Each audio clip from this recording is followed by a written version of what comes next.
Mister Sharma, मला असे लक्षात आले आहे, मला अलीकडेच आढळलेले एक घर खरेदी करण्यासाठी पैसे हवे।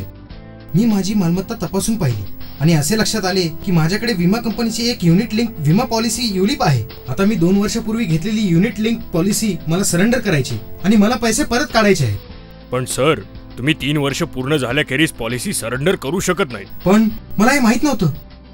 मला नाही वाटत तुम्ही हा सर्व तपशील मला समजून सांगितलं होतं। मी तुम्हाला सांगितलं होतं सर, पण ओझरतं सांगितलं होतं। माझा तुम्हाला सल्ला आहे की पॉलिसी सरेंडर करू नका।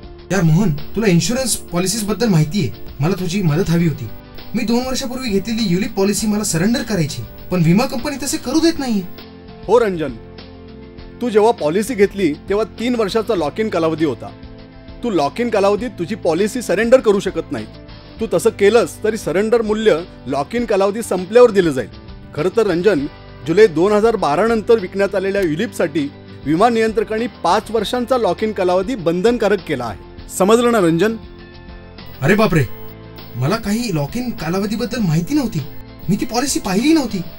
रंजन, तू तुझी पॉलिसी नीट वाचली पाहिजे आणि लॉक इन कालावधी, वजा केलेले जाणारे वेगवेगळे शुल्क, प्रीमियम भरण्याचे बंधन, नामांकन, सुविधा वगैरे सारखे वैशिष्ट्ये नीट समजून घेतली पाहिजेत। भविष्यात लक्षात ठेव की ह्या आणि इतर महत्त्वाच्या वैशिष्ट्यांबद्दल एजंटला आणि विमा कंपनीला निश्चित स्वरूपाचे प्रश्न विचारणं महत्त्वाचं असतं। रंजन, हे खरंच तू नीट समजून घेतलं पाहिजे। युलिप खरेदी करण्यापूर्वी अचूक सरेंडर शुल्काची टक्केवारी माहिती करून घ्या।